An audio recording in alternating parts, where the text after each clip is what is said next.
그리고 그 다음 사이트는 Vi har hele tiden brug for nyhed. 이것도 외국 사이트인데 이건 웹GL 3D로 만든 사이트예요. 그래서 이 로봇이 아래 보시면 키보드에 의해서 움직인다고 합니다. 그래서 이 로봇을 한번 움직여 보면은 어떤 영역에 도착하면은 저런 식으로 Godmorgen. 이 영역에 대한 어떤 인터랙션이 시작할 수가 있어요.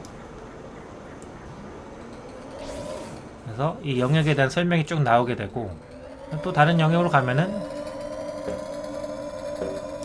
좀 조정이 어렵네요. 네, 이런 식으로 이 영역에 대한 어떤 설명들을 볼 수가 있고 위에는 돔이 깔려 있는 거죠. 뒤에 이제 캔버스 웹젤이 깔려 있는 거고 이 위에 어떤 이런 요소들은 다 돔인 것 같아요. 네, 이 사이트도 좀 신기해서 계속 보고 있는 사이트입니다. 네, 그 다음 사이트는 어떤 웹 에이전시 사이트인데 이거는 좀 보면서 좀 굉장히 충격을 받았어요. 아, 웹에서 이런 게 가능하구나. 이건 좀 차원을 넘어섰구나 라는 생각이 많이 들었는데 보시면은 스크롤을 제가 하고 있거든요. 스크롤 하면은 이런 식으로 카메라가 줌아웃 되면서 전체 영역을 비추죠. 다시 스크롤을 땡기면은 어떤 파티클 이펙트들이 나오고 땡기면은 이런 식으로 돌멩이가 위로 올라가면서 화면이 전환되는 걸 볼 수가 있어요. 역시 위에 그 캔버스 위에는 이런 돔 요소가 깔려 있죠. Nice to meet you, 뭐 이런 루전 같은 돔 요소가 깔려 있는 거고. 그 다음에 계속 스크롤 하다 보면은 이런 3D 모델링도 나오게 됩니다. 그래서 어떤 사람들, 자기 직원들인 것 같아요. 팀이라고 써 있는 거 보면은. 네. 이런 모델링도 나오게 되고, 자기들의 클라이언트, 뭐 이쪽은 GLSR이라는 쉐이더로 만든 것 같은데, 어떤 마우스가 움직일 때마다 어떤 유체 역학적인 이펙트들이 일어나죠.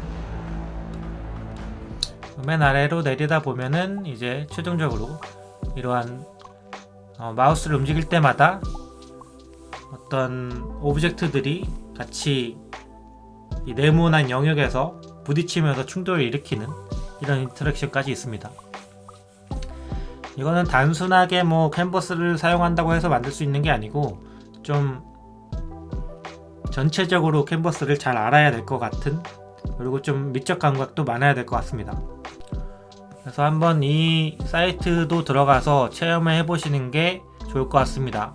이 사이트는 거의 뭐 차원을 넘어선 새로운 영역의 웹을 보실 수 있을 것 같아요.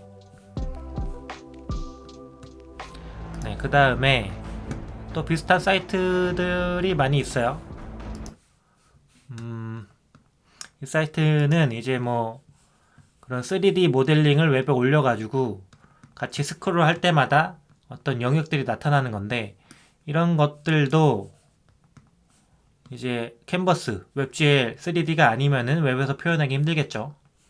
이런 마우스 갖다 대면 인터랙션 일어나는 것도 다 3D 캔버스이기 때문에 가능한 겁니다. 그리고 애플에서 만든 사이트인데 에어팟을 광고하는 사이트죠.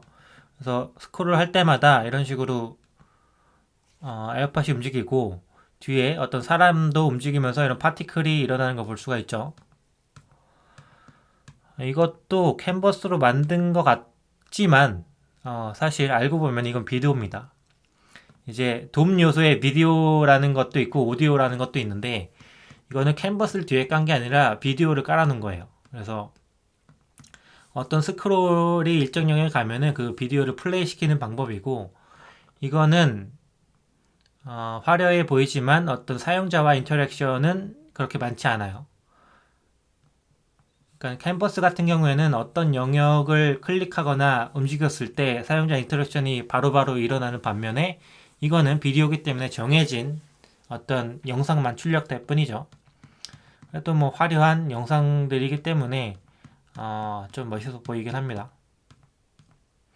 그냥 이런 비디오를 이용할 수 있다고 말씀드리고 싶었고, 외국 사이트들은 이런 비디오나 뭐 캔버스를 까는 경우가 되게 많아지고 있다. 한국도 이런 게 늘어나고 있다. 라고 말씀드리고 싶었습니다. 네. 또 비슷한 어떤 3D를 스크롤 할 때마다 어떤 위치를 바꿔주거나 회전시켜주거나 하는 인터랙션 사이트입니다. 그리고 이거는 마지막인데 이거는 한국에서 만든 것 같아요. 한국에서 만든 사이트인데 이건 역시 스크롤 할 때마다 저 3D 모델링에 달려있는 파티클들이 이런 식으로 움직이게 됩니다. 그래서 쭉 스크롤 하면은 이러한 오브젝트들이 파티클로 바뀌었다가 다시 어떤 오브젝트 형태로 바뀌고 이런 걸 볼 수가 있어요. 네. 뭐 이런 것들도 다 이제 3D 캔버스로 만들었기 때문에 다 가능한 겁니다. 그래서 여태까지 좀 3D 사이트들 그리고 2D 캔버스 그다음에 뭐 D3까지 아니면 세 개를 다 한꺼번에 만들었던 사이트들을 다 살펴봤습니다. 이런 거 이제 어떻게 만들어야 되는지 아니면은 어떤 사이트들은 이건 도대체 어떻게 만든 건지 궁금한 게 있으면은 같이 공유를 해가지고 같이 연구를 해보도록 하겠습니다. 그럼 오늘 영상은 여기까지 해서 마치도록 하겠습니다. 감사합니다.